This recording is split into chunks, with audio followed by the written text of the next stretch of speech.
What is going on, everyone? District here, your #1 Apex Legends coach. We are going to be looking at your clips and trying to figure out what rank you are, even though we've done these guess your rank videos in the past and the platform that we're using, Rankdle, isn't always the most accurate. Sometimes we get the average player and he's just staring at the ground and we think, wow, this guy's actually an AI. We're going to be able to analyze every single thing that they're doing. There's so many different things that as a coach, we're still going to be able to look at and try to determine what ranks these players actually are. We're going to give this a quick watch and then we're going to see if we can figure out what kind of player they actually are before we go back and break down everything that they're doing. All right, swinging up, guns in hand, on mouse and keyboard, decent tracking, quality, yes, not bad, going for the easy thirst. Now he's not really looking in the direction that people should be. He's more so looking at walls. Great kill. Okay, they're getting thirded right now. Is he going to recover and then engage right away, or is he going to disengage and then try to re-engage and be active from a safe distance? He's staying pretty close. Great aim, dude. Especially great aim for a mouse and keyboard player. Back off. Here's the reset. Quick recovery. Nice. He's engaged. He's looking, so he's definitely above average. A lot of people would just kind of like be staring at the floor. Great aim again. Start putting more pressure. Nice. I would probably give that up, or he can't because the door's closed on him. Now, for some reason, he's not focusing the Wraith, who should be one-shot.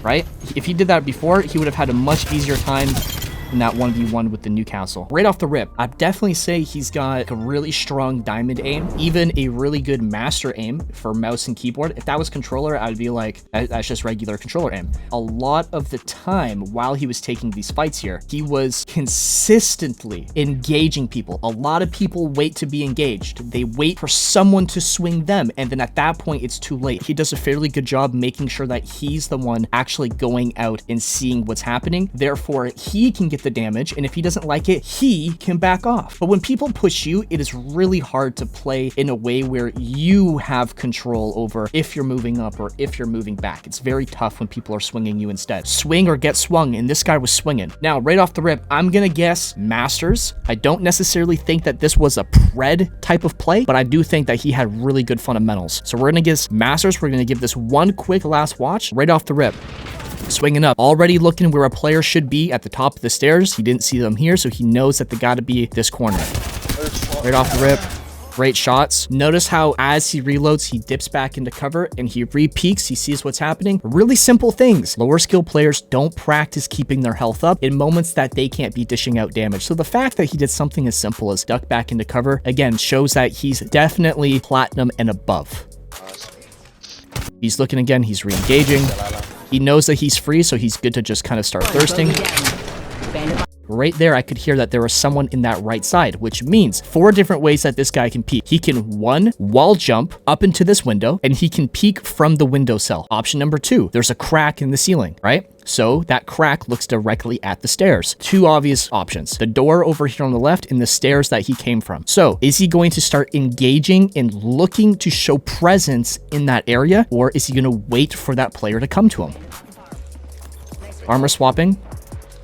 And then he's kind of lost. He was looking at the wall right there, right? Like he's kind of looking over here. Maybe he heard audio. He's trying to figure out what was happening. You know, I'll kind of let that one slide. He did it fairly okay-ish, obviously coming from the door because I hear him over here. He was looking out towards the floor, but we'll still give it to him. He was aware enough as to where the audio was generally coming from. So we'll give him that.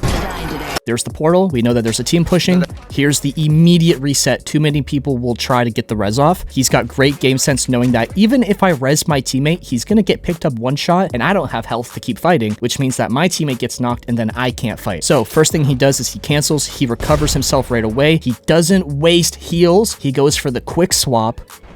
And now he's back to being active. He is challenging this player here. This player isn't necessarily challenging him. So he's making the plays.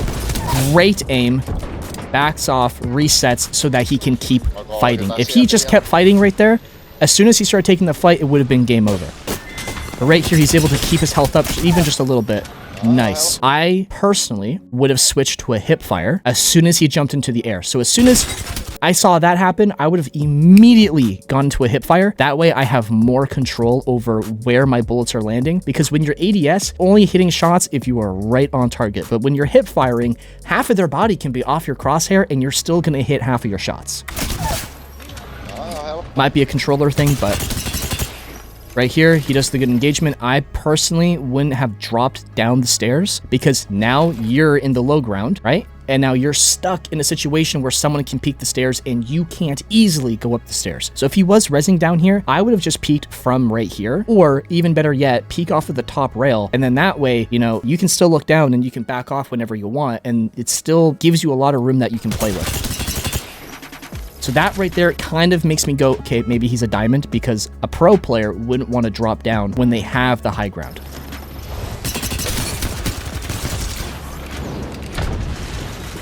Great damage overall. Nice. Good super glide. Super high level player. I'm confident to say that I can go masters. If he's diamond, then he's just a super high level good diamond player. So kudos to him. Here's the submission. And platinum! You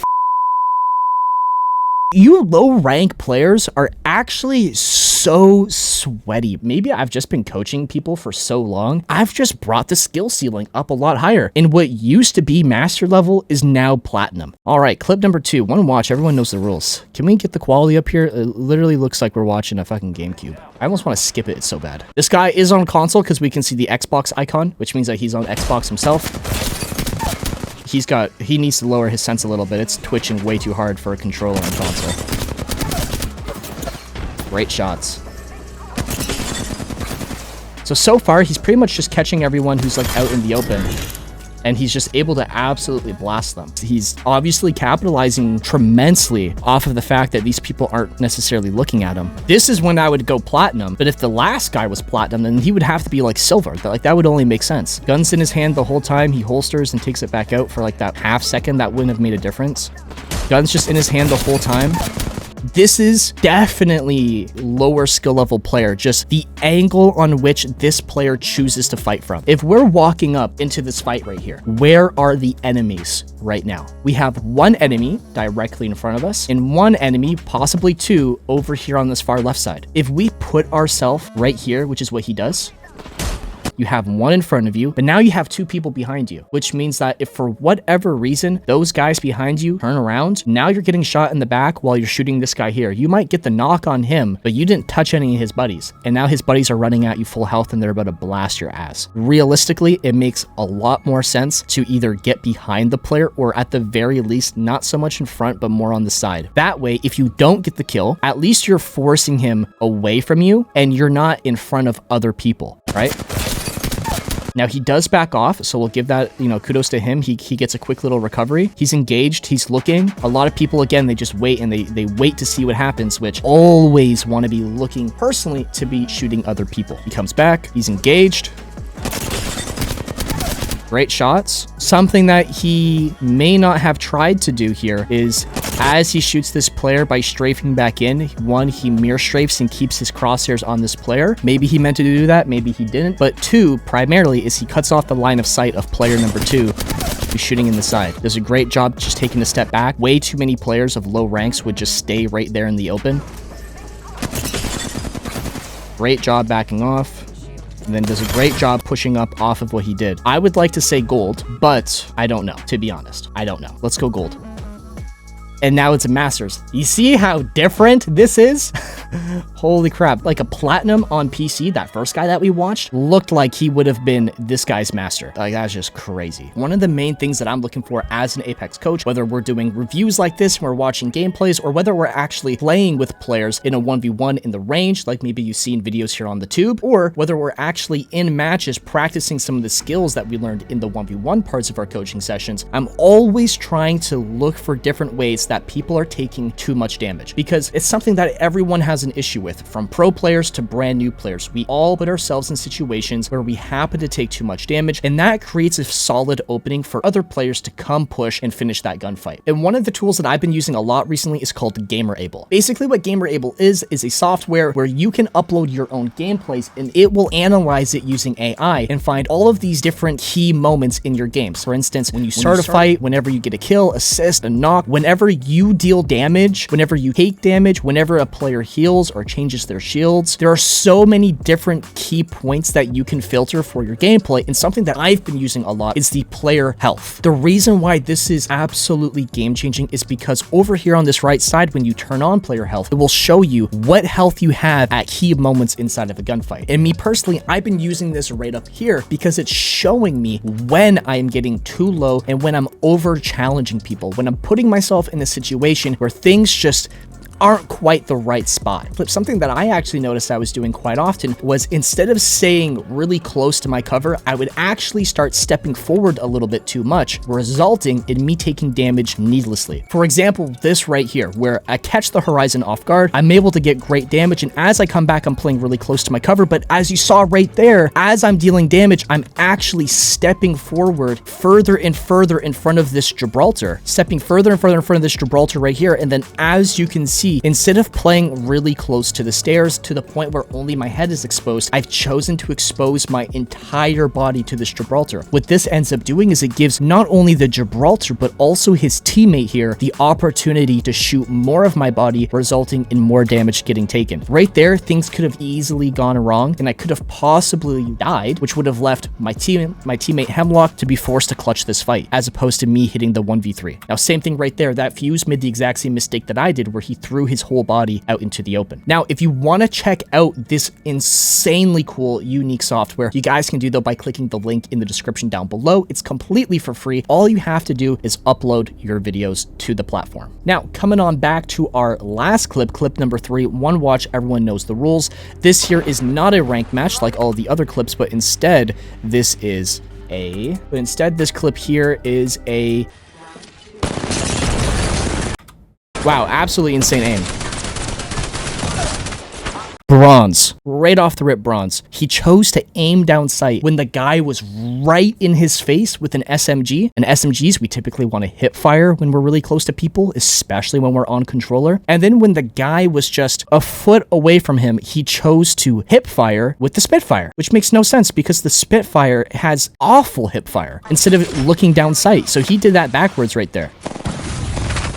Okay, he knows that he's in a gunfight. Okay, he did holster his gun to back off, and he is healing. What would have been amazing to see, though, is instead of staying on this low ground, which is really easy for someone to swing and then just shoot him, take the extra second to guarantee that you're going to be safe by just going up the zip line, or put yourself against the cover. Be on the wall, as opposed to if someone was to slide and they get right here, he's not necessarily taking the best precautions to making sure that he can stay alive.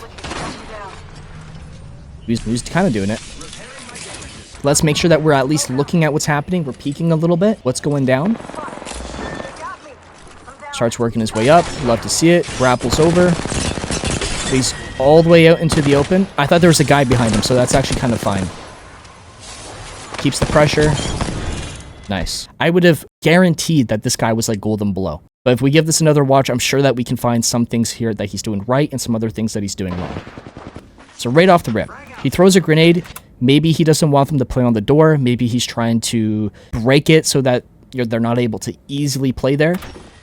But as soon as he does that, he looks away from what he's done, which is something that good players typically don't really do unless there's a reason to. He threw a grenade, making sure that whoever's right here can't play there, and then he just walks away from it. If we weren't going to actually engage with this area, then why would you make them look away if it's only going to last for 2 seconds? You're not going to make them look away for 2 seconds and then just be like, okay, I'm done. He's never going to play here again, because obviously he's going to try and do something as soon as that grenade goes away, which, as we can see, happens right here. So as soon as he threw that grenade, he should have been thinking to his head, okay, I'm throwing that grenade so that I can either leave for free, or I'm throwing that grenade to push him away so that I can do something with it, like engaging him.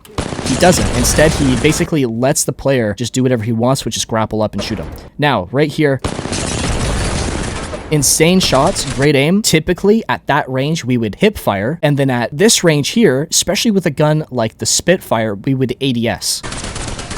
Instead of trying to hip fire, because the hip fire is just super inaccurate. It's a really weird grapple to make. If anything, what we would really want to do is not grapple this wall, but as we're coming down, grapple out here, or grapple the ceiling and swing ourselves outwards. But maybe he's not the best Pathfinder main. Maybe he just doesn't have that Pathfinder grapple knowledge. Grappling the wall isn't exactly the best in this situation. I mean, I guess if this wasn't here, it wouldn't have been as bad. But that kind of screwed him over. Again, right there, he got put into a gunfight where he got stuck, and instead of continuing to go where he was trying to go, he was like, no, I'm gonna turn around and fight this guy. You don't have the health. You don't know what this guy has. He could easily fuck you up right here. We're not able to engage. We're reloading. We're staring at him. We're standing in a bad spot. And then chooses to leave late, causing too much damage. So this is what I'm kind of talking about with the whole players do things that cause them to take too much damage. That would have been something that you would want to check out with today's sponsor, Gamerable, and their AI software to help you figure out what you're doing wrong in your games. Could have easily left. He wouldn't have had to spend so much time healing, and he actually would have been able to run up with his teammate and go and take this fight. Now, as he walks up here, we want to make sure that when we push up, when we get there, there's going to be something that we can use for cover. Because if we just land in the open, you do have the advantage because you're the one making the play. You're typically going to get off more damage when you're the one making the push and you're the one swinging. But if you miss, now you're stuck in the open. So typically when we make pushes, especially when it's kind of like a 50-50, it's a fair push, we want to make sure that there's something that we can always back off into. So when he jumps over right here, now he's locked into the open. There's nowhere for him to go. If he misses his shot, he is locked in here. Luckily enough, he gets off a really good kill, or a really good break. He does keep the pressure on this player. He does keep trying to push. So that's good to see. I wouldn't necessarily say he's gold for that. I would be happy to give him platinum, maybe even diamond, because he was very engaged towards the end. But again, there was lots of little things that didn't get done that caused some issues that could have really played out badly. So I'm going to go platinum. I wouldn't necessarily say he's diamond. I would be very surprised. And I wouldn't necessarily say he's gold because that's like the very beginning of an average. I would say he's like middle above average right here. Here's the submission. And platinum! Is we are actually getting really close to dropping our first official merch line. I'm not even gonna lie, it's probably the comfiest hoodie I've ever worn in my life. We got a whole bunch of different styles and we got a whole bunch of different hoodie types. This here is gonna be our iconic staple hoodie with the full sleeve from top all the way down to bottom. A nice boxy oversized fit. And for all of the absolute Wraith mains, all the certified killers, this right here, I think you guys are gonna like, with the certified killer Apex hoodie. Our first drop for all of our members is going to be at cost. All you're going to have to pay is whatever it costs us to actually make the hoodie. We're going to have a whole bunch of different tees, a whole bunch of different sweats. And actually this pile of clothes right here that you see, these are all of our samples. This merch drop is coming really soon, early 2024. Hopefully in February is when we're going to be dropping. I'll let you guys know. So make sure to stay tuned for those announcements. And remember gang, don't quit because it only gets easier from here. Later.